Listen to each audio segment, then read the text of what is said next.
اللهم صل على سيدنا محمد النبي الأمي الهاشمي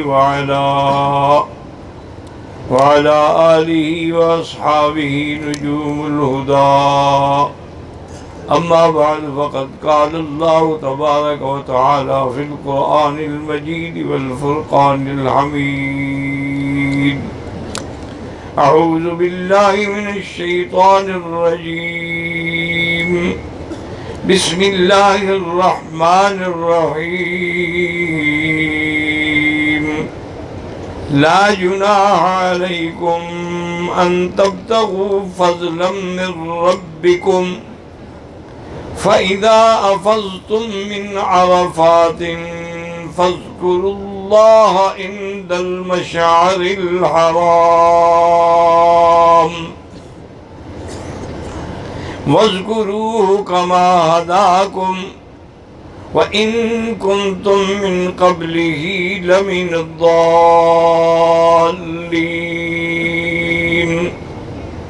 قال النبي صلى الله عليه وسلم: من حج لله فلم يرفث ولم يفسق رجع كيوم ولدته أمه، أو كما قال النبي صلى الله عليه وسلم.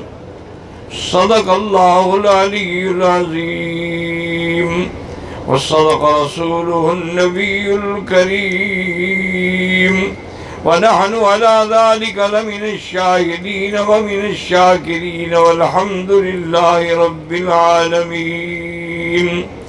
رب اشرح لي صدري ويسر لي أمري واحلل عقدة من لساني يفقهوا قولي. رب زدني علما. سبحانك لا علم لنا إلا ما علمتنا إنك أنت العليم الحكيم.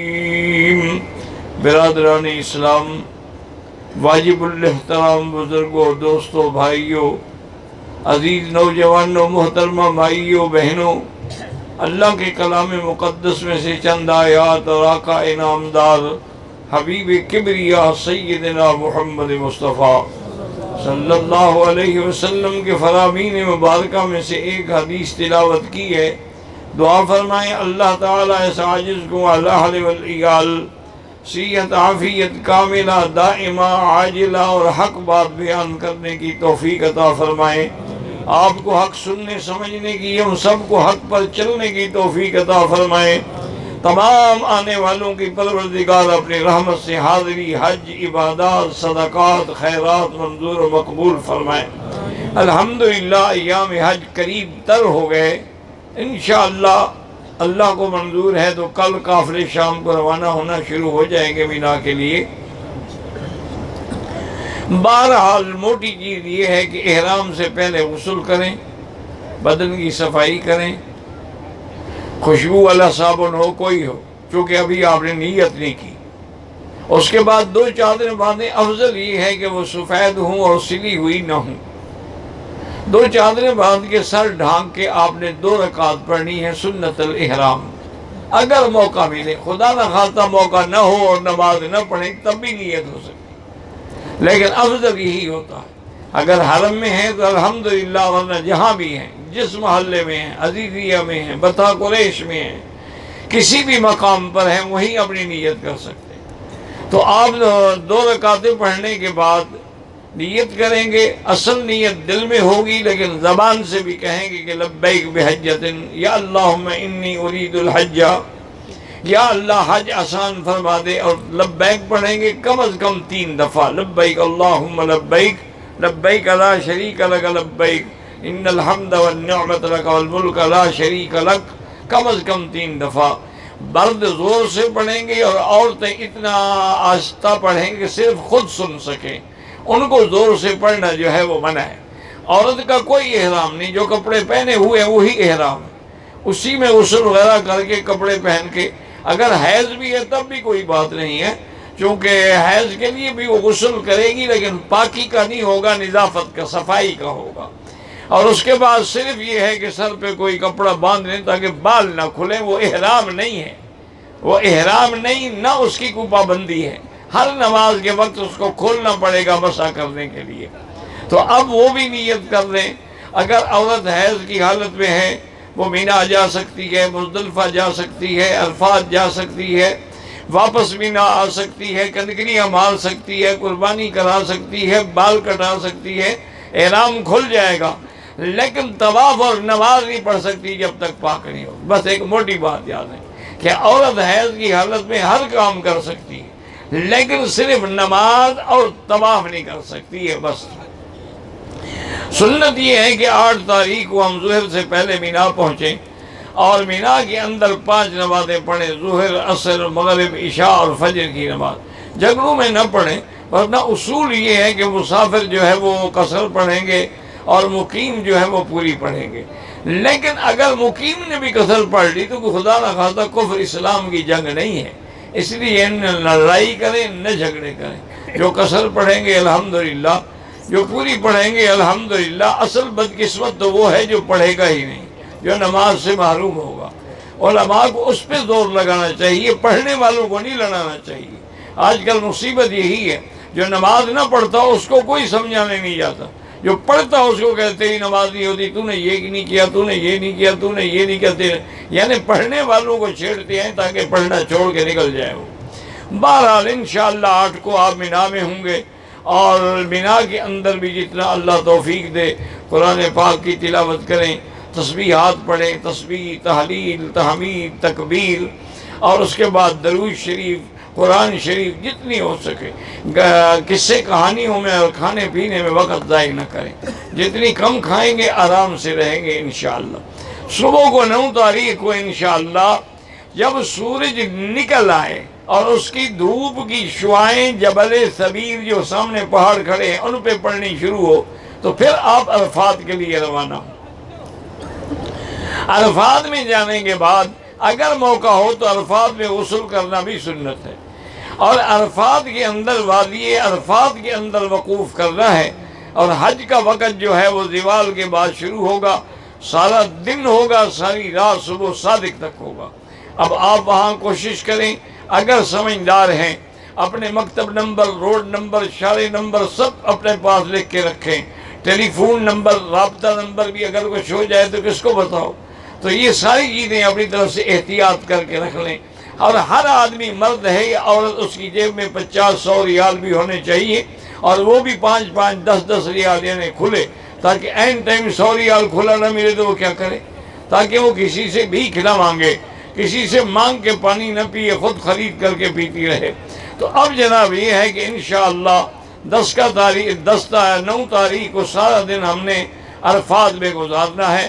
وہاں 2 نمازیں پڑھنی ہیں، ظہر اور عصر، اور جتنا ہو سکے افضل یہ ہے کہ 100 دفعہ لا الہ الا اللہ وحدہ لا شریک لہ لہ الملک و لہ الحمد یحیی و یمیت وہو علی کل شیء قدیر 100 دفعہ، سورۃ الاخلاص قل هو اللہ احد 100 دفعہ، درود ابراہیمی جو نماز میں پڑھتے ہو 100 دفعہ، آیت کریمہ لا الہ الا انت سبحانک انی کنت من الظالمین 100 دفعہ، رب انی مسنی الضر وانت ارحم الراحمین 100 دفعہ، رب انی مغلوب فانتصر 100 دفعہ، ورنہ 1000 دفعہ بھی پڑھیں، جتنا پڑھیں۔ بہرحال سارا دن ذکر میں، شکر میں، دعاؤں میں، تسبیح میں، تحمید میں، تحلیل میں گزرنا چاہیے۔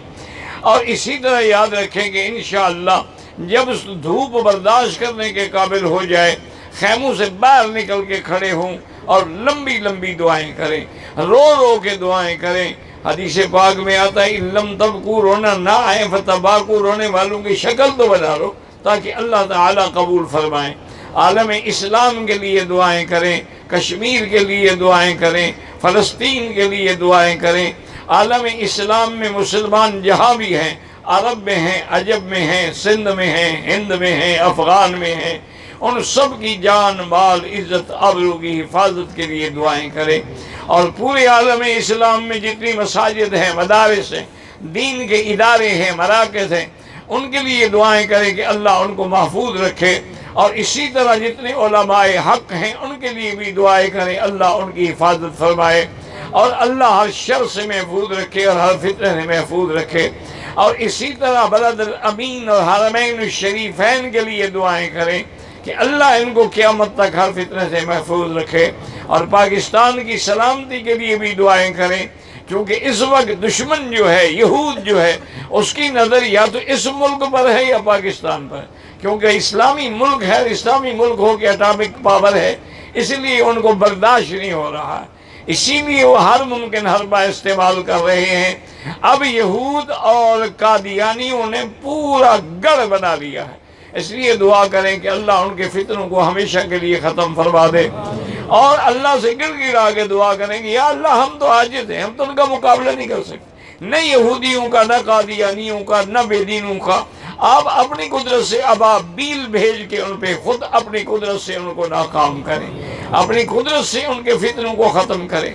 اب کشمیری بیچارے کیا کر سکتے ہیں، ان کے تو رونے والا کوئی ہے، وہ تو لاشیں اٹھا اٹھا کے تھک گئے ہیں، وہ تو جنازہ نہیں پڑھ سکتے اپنے مرنے والوں کا، جنازے پہ فائرنگ ہو جاتی ہے، کلسٹر بم مارے جاتے ہیں، ایلیٹ کی گولیاں ماری جاتی ہیں، جس سے وہ اندھے ہو جاتے ہیں بیچارے۔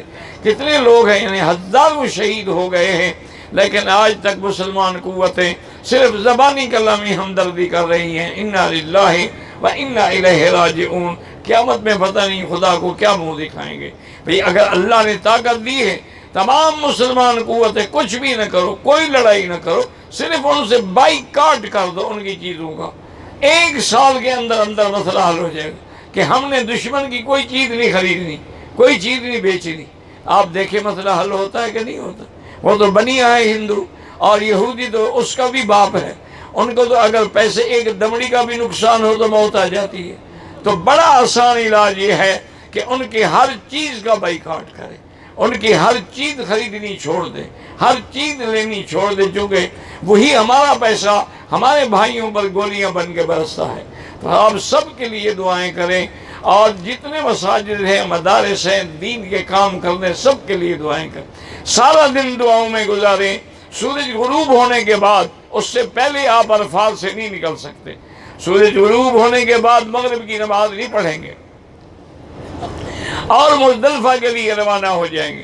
دونوں نمازیں ہم نے کہا مزدلفہ میں پڑھنی ہے، مغرب بھی اور اذان بھی کہنی ہے، اور پہلے مغرب پڑھیں گے پھر عشاء پڑھیں گے، درمیان میں کوئی سنت نفل نہ پڑھیں، عشاء پڑھنے کے بعد سنتیں پڑھیں، وتر پڑھیں، جو مرضی ہے پڑھتے رہیں، اور ضروری افضل یہ ہے کہ کنکریاں ہم مزدلفہ سے لیں، اگر مزدلفہ سے نہ اٹھا سکیں تو کہیں سے بھی اٹھا سکتے، ورنہ یہ ہے کوئی کنکریوں کوئی کمی نہیں ہوتی، صبح کی نماز پڑھ کے رات وہیں گزارنی ہے، اور رات گزار کے فجر کی نماز 10 تاریخ کی مزدلفہ میں پڑھنی ہے۔ جو آدمی وہاں فجر کی نماز نہیں پڑھیں گے، وقوف نہیں کریں گے، ان کا دم ہو جائے گا، چونکہ وقوف مزدلفہ جو ہے وہ واجب ہے۔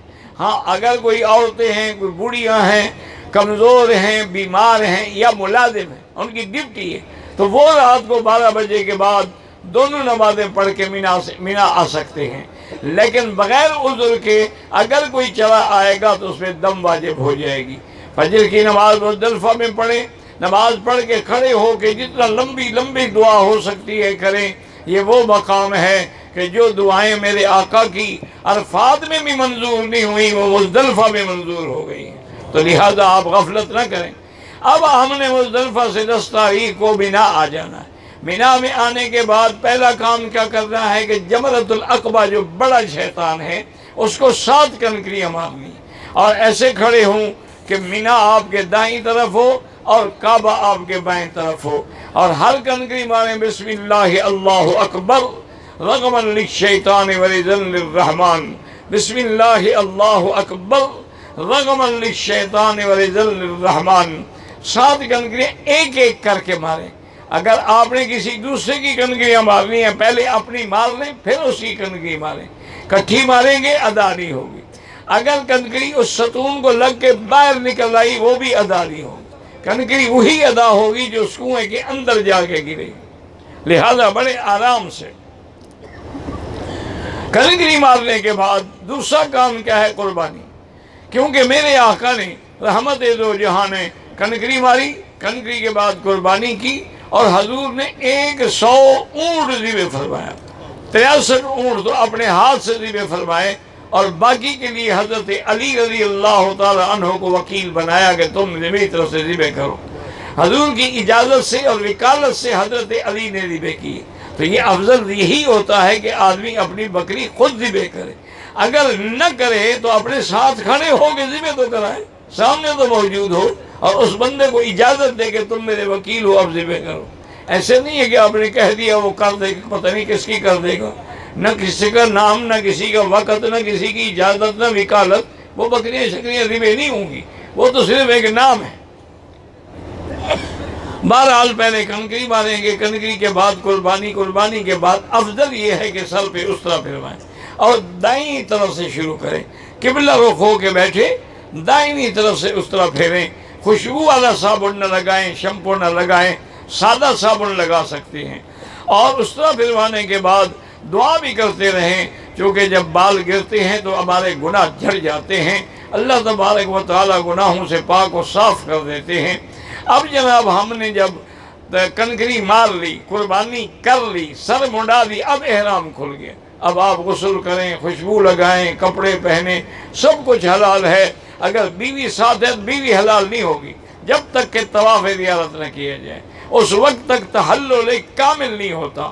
سر منڈانے کے بعد تحلل اول تو ہو جاتا ہے، لیکن تحلل کامل جو ہے وہ طواف زیارت کے بعد ہوگا۔ اب طواف زیارت کے لیے آپ کے پاس الحمدللہ بڑا وقت ہے، 10 کا سارا دن ہے، رات ہے، 11 ہے، پھر رات ہے، پھر 12 کا دن ہے۔ افضل یہ ہے کہ 12 تاریخ کو سورج کے ڈوبنے سے پہلے پہلے طواف زیارت کر لیں۔ جب طواف زیارت کر لیا اب بیوی بھی حلال ہو گئی، اب صفا مروہ بھی دوڑ لیں، اور سب کچھ کرنے کے بعد واپس مینا جائیں، چونکہ آپ نے ابھی مینا میں رہنا ہے۔ اور انشاءاللہ 11 تاریخ کو کنکریاں مارنے کا وقت جو ہے وہ زوال کے بعد شروع ہوگا، یاد رکھیں۔ اور 11 کو 21 کنکریاں ماریں گے، 7 کنکریاں پہلے جمرہ اولا پہ، اس کے بعد 7 کنکریاں درمیانے پہ، اور 7 کنکریاں جو ہے وہ بڑے پہ۔ اچھا، پہلے کو کنکری مار کے لمبی لمبی دعا کریں، دوسرے کو کنکری مار کے لمبی لمبی دعا کریں، لیکن بڑے شیطان کو کنکری مار کے دعا نہ کریں۔ سنت کے مطابق یہی عمل ہے۔ پھر آپ رات کو مینا میں رہیں اور اللہ کی عبادات میں اور ذکر میں، تلاوت میں، درود میں، قرآن میں اپنا وقت گزاریں۔ اب 12 تاریخ کو بھی زوال کے بعد وقت شروع ہوگا، کسی کی باتوں میں نہ آنا، او جی لکھا ہوا تھا، او جی معلم نے کہہ دیا تھا، یہ باتیں ہیں صرف۔ زوال سے پہلے کنکری مارو گے دم پڑ جائے گی، زوال کے بعد کنکریاں ماریں گے آپ 12 کو بھی، پہلے چھوٹے پہ، پھر درمیانے پہ، پھر بڑے پہ۔ اچھا، کوئی اگر رات کو رہنا چاہتا ہے تو الحمدللہ 13 کی رات کو آپ صبح زوال سے پہلے بھی کنکریاں مار سکتے ہیں۔ اچھا، ایک بات یاد رکھیں کہ خدا نہ کرے کسی کی 11 کی کنکریاں رہ گئیں تو 12 کو قضا بھی کر لے اور 12 کے بھی مار لے۔ تو اللہ تعالیٰ نے ہمارے لیے بڑی آسانیاں پیدا کی ہیں مسائل میں۔ بات یہ ہے کہ ہمیں پتہ ہو، ہمیں مسائل کا پتہ ہو۔ اب کنکری مثلاً 11 کو کام ہو گیا یا ڈپٹی ایسی لگی کہ نہیں جا سکا، 12 کو جا کے دونوں کی مار دیں، یعنی 12 کی بھی مارے، 11 کی بھی قضا کریں۔ اچھا، اگر کسی نے آپ کو کنکریاں دی ہیں، یہ غلط ہے کہ ایک کنکری اپنی مار لی اور ایک اس کی، آپ تینوں کو پہلے اپنی مار لیں، فارغ ہو کے اس کے لیے پھر ابتدا سے شروع کریں، اس کی نیت کر کے پھر کنکریاں ماریں گے۔ یہ نہیں ہوتا کہ ہم نے اپنی 7 کنکریاں مار لی اب دوسرے کی شروع ہو گئے، نہیں ہے۔ یہاں پہلے 10 تاریخ کو جبرہ عقبہ پر آپ نے 7 کنکریاں مار لی، پھر اس کی مار سکتے ہیں، لیکن باقی 2 دن جو ہیں تینوں پہ کنکریاں مارنے کے بعد شروع کریں گے۔ اب الحمدللہ 12 کو کنکریاں مارنے کے بعد ہم مکہ آ جائیں گے، مکے میں قیام ہوگا۔ اب جب ہم نے مدینہ منورہ جانا ہے طواف الوداع کریں گے۔ طواف الوداع جو ہے وہ واجب ہے، اگر کوئی نہیں کرے گا تو دم پڑ جائے گی۔ ہاں، اگر عورت کو حیض آ گیا ہے، بیمار ہے، اس کے لیے طواف الوداع معاف ہے، کوئی دم بھی نہیں ہے، وہ بغیر طواف الوداع کیے ہوئے بھی جا سکتی ہے۔ البتہ طواف زیارت کے بغیر عورت نہیں جا سکتی، یاد رکھیں۔ مثلاً حیض ہے اور ڈیٹ بھی آ گئی، فلائٹ آ گئی، فلائٹ چھوڑ دے، لیکن اپنے حج کو برباد نہ کرے۔ طواف زیارت کے بغیر اس کا حج بھی نہیں ہوگا اور اپنے خاوند پر بھی حلال نہیں ہوگی۔ اتنے بڑے گناہ کی کیا ضرورت ہے؟ فلائٹ چھوڑ دے، 100 ریال لیں گے، تاریخ تبدیل کر کے دے دیں گے، اگلی تاریخ دے دیں گے، آپ 8-10 دن اچھا، اور پھر آپ کو موقع بھی مل جائے گا مزید عبادت کرنے کا اور مکے میں رہنے کا، تو یہ کوئی پریشانی والی بات نہیں ہے۔ طواف الوداع کرنے کے بعد پھر ادب کے ساتھ ہمارے سارے قافلے انشاءاللہ ثم انشاءاللہ مدینہ منورہ روانہ ہوں گے۔